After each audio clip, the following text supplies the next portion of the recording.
quelles sont les étapes à maîtriser pour dominer l'élevage de poulets Goliath? Quelles sont les étapes que vous ne devez pas ignorer? Ces étapes qui sont très cruciales que vous devez réellement maîtriser pour réussir votre élevage de poulets Goliath.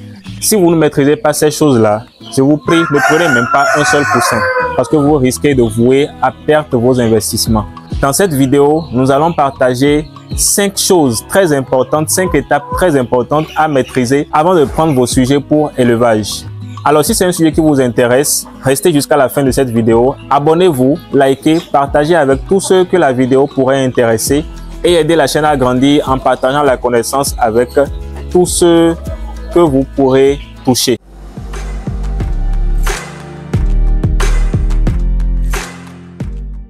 Alors, salut à tous, moi c'est Narcisse Lokonon, bienvenue sur ma chaîne Maus Poulet. Ici, nous parlons de l'élevage de poulets Goliath. Nous sommes spécialisés dans la reproduction des sujets Goliath, dans la vente de sujets pour consommation et dans la vente des poussins. Quel que soit là où vous voulez les obtenir, nous pourrons vous servir sur le territoire national ou à l'extérieur dans les environs. Quelles sont ces étapes que vous devez forcément maîtriser pour réussir votre élevage? Première étape, nous allons parler de la phase de démarrage. Si vous ne maîtrisez pas la phase de démarrage, je vous en prie, ne prenez pas un poussin parce que vous risquez dans les premières semaines, dans les premiers jours, perdre tous vos sujets. Alors la phase de démarrage consiste à faire quoi? À maîtriser quoi? La température que vous devez fournir au sujet, les équipements que vous devez avoir et comment disposer de ces équipements-là pour que vos sujets puissent s'alimenter et s'abreuver sans problème. Parlant de la température, il est recommandé que vos sujets soient mise sous une température de 32 à 35 ou à 37 degrés pour leur permettre de réellement grandir en toute sécurité. Vous devez installer dans votre poussinière, que ce soit poussinière ou caisse ou cage avec une bâche pour protection, vous devez installer les lampes chauffantes, les ampoules de 60 watts, 100 watts qu'on achète souvent au bord de la voie ou les résistances chauffantes que vous pouvez utiliser pour aider vos sujets à rester sous une bonne température. Vous devez développer l'observation visuelle parce que si vos sujets n'ont pas la température qu'il faut, ils vont s'agglutiner sous la lumière et vous risquez d'obtenir des pertes puisque en s'agglutinant, il peut avoir des sujets qui seront en bas qui vont s'étouffer. Donc ça constitue déjà une source de perte. Si les sujets ont une température qui est très forte à l'intérieur de votre poussinière, ils vont s'éloigner et laisser la lumière seule. Ça voudra juste dire que la température que vous leur fournissez est exagérée. Donc, vous devez essayer de développer votre observation visuelle si vous n'avez pas de thermomètre pour utiliser à l'intérieur de votre poussinière. Développez l'observation visuelle, voyez comment ils se comportent pour leur offrir le confort dont ils ont besoin. Alors ça, c'est ce qui concerne la température. Parlons maintenant des équipements. Il vous faut avoir des mangeoires plateaux, des abreuvoirs adaptés à leur âge, abreuvoirs de 1,5 litre ou de 3 litres. Et vous devez les disposer de la meilleure façon possible pour qu'ils s'alimentent sans problème. Si vous optez pour les plateaux, vous devez, si vous avez la possibilité, mettre des grillages à l'intérieur des plateaux pour empêcher les poussins de gratter l'aliment que vous leur avez servi pour éviter les pertes. Mis à part ça, vous devez régulièrement venir dans la poussinière pour leur servir à manger. Au maximum, dans un intervalle de 2 heures, 3 heures de temps, vous devez venir dans la poussinière ou au bord de votre caisse pour leur servir à manger parce qu'ils auront besoin de l'aliment à volonté.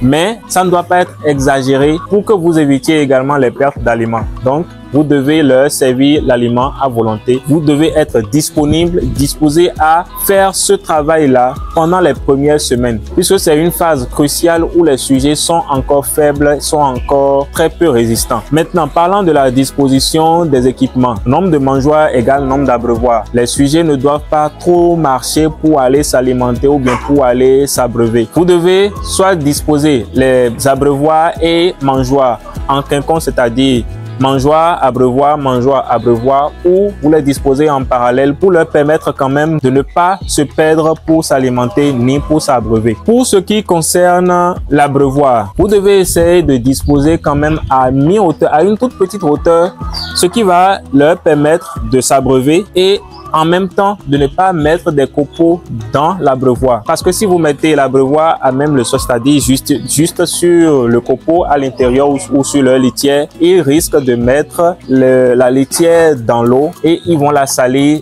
et ce serait pas bien pour leur santé. Donc pour ça également, à chaque fois que vous venez pour servir l'aliment, vous devez vérifier si leur eau est buvable. Si elle n'est pas buvable, vous prenez, vous nettoyez et vous leur reservez l'eau. Donc veillez à ce genre de pratique-là pour réellement dominer la phase de démarrage. Deuxième étape à maîtriser, c'est la prophylaxie. La prophylaxie, c'est tous les moyens, tout ce que vous mettez en œuvre pour éviter la maladie sur votre ferme. Nous avons la prophylaxie sanitaire pour ce qui concerne l'hygiène de vie sur votre ferme, le nettoyage des abreuvoirs, le nettoyage des mangeoires, se nettoyer les pieds, changer les habits, ne pas visiter une ferme et venir sur la vôtre sans vous désinfecter.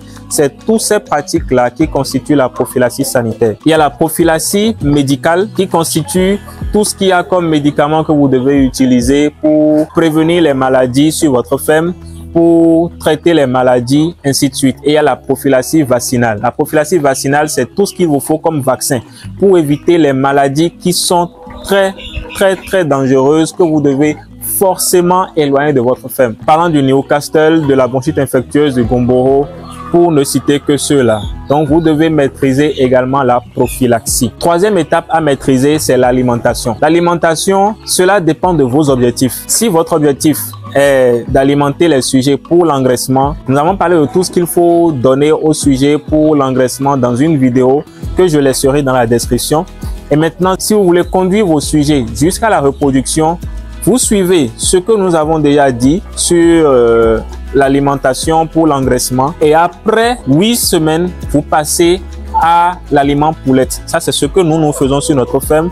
Sur toutes les bandes que nous avons ici, nous avons commencé d'abord par aliment miette chair de la première à la troisième semaine et nous commençons à faire la transition de l'aliment démarrage chair à l'aliment croissance chair à partir de la 4e semaine.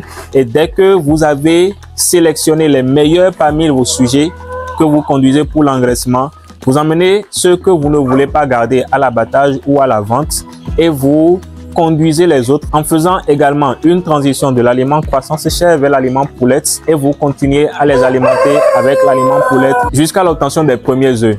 Et même après les premiers œufs, nous continuons avec l'aliment poulette jusqu'à la réforme. Donc voilà ce que nous pouvons dire sur le côté de l'alimentation. Définissez vos objectifs, sachez comment les alimenter et achetez les aliments adéquats pour réellement obtenir les résultats que vous espérez. La quatrième chose à maîtriser, ce sont les maladies et les traitements. Vous devez vous documenter. Vous devez vous documenter sur les maladies des poulets, sur les traitements adéquats, que ce soit traitement biologique ou traitement moderne avec les médicaments de la pharmacie vétérinaire.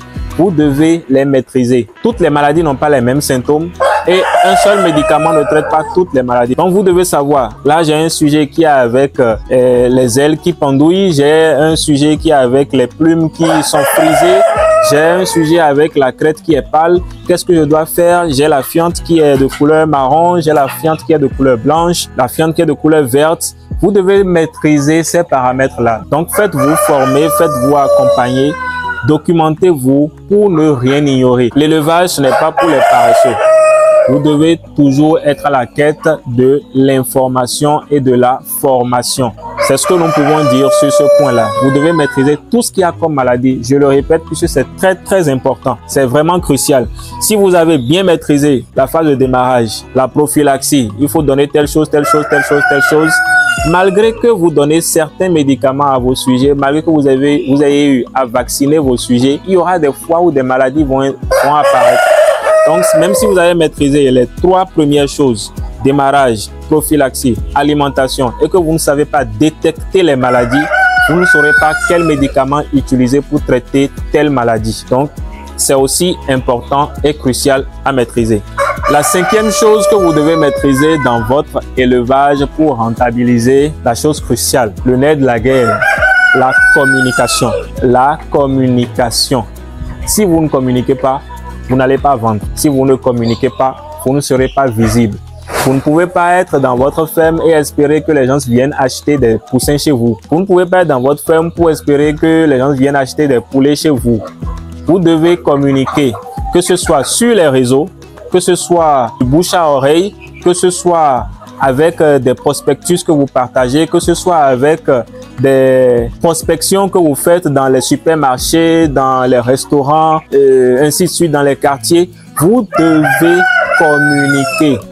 Mettez tout ce qu'il faut comme atout à votre actif pour réussir votre business. Parce que vous aurez beau maîtriser toutes les étapes précédentes, toutes les choses précédentes, mais si vous ne maîtrisez pas la communication, vous allez perdre. Parce que à 10 semaines, si vous n'avez pas où vendre vos sujets, vous serez obligé de continuer à les alimenter. Et là, ça constitue des pertes pour vous. Si vous n'avez pas l'argent pour les alimenter, les sujets vont commencer à mourir, vont commencer à perdre du poids et personne ne voudra les acheter chez vous. Donc, misez sur la communication. Je suis là aujourd'hui, c'est la communication. En faisant cette vidéo, c'est pour communiquer. Bien que je sois en train de partager de la connaissance de façon gratuite, totalement gratuite, je communique quand même. Et cela permettra à celui qui voudra commencer son élevage de me contacter pour obtenir des poussins, puisque nous en vendons.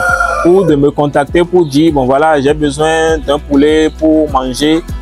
Tu en as pour me vendre? Oui, j'en ai, je fais la livraison et puis paf, j'encaisse. Donc, vous devez maîtriser la communication. La communication, elle est très importante. Ne négligez pas, communiquez de toutes les façons possibles, réseaux sociaux, de toutes les façons possibles. Ne négligez pas cette dernière chose à maîtriser parce que sans ça, votre business est réduit à zéro. Voilà les choses que nous voudrions partager avec vous dans cette vidéo. Les 5 étapes, les 5 choses très importantes à maîtriser: la phase de démarrage, la prophylaxie, l'alimentation selon vos objectifs, les maladies et les traitements adéquats et la communication ou la commercialisation. Donc, voilà un peu ce que nous voulions partager avec vous. Merci d'être resté jusqu'à ce niveau. Merci de nous avoir suivis jusqu'à cet instant précis. N'oubliez pas de vous abonner si vous ne l'avez pas encore fait, de partager, de liker, de commenter ce que vous avez comme objectif dans les commentaires pour que nous puissions dialoguer et aider la chaîne à grandir. Donc, si vous avez besoin de poussins, nous en vendons. Nous sommes en train de conduire actuellement des poussins pour l'engraissement.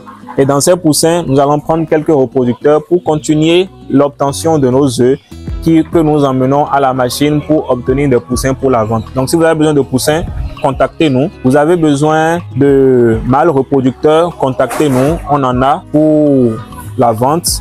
Et si vous avez besoin de formation, nous sommes également disponibles pour vous former. Que ce soit sur le territoire national ou à l'extérieur, des formations sont offertes à chaque fin de mois, en présentiel et en ligne. Donc, merci beaucoup à vous et à la prochaine.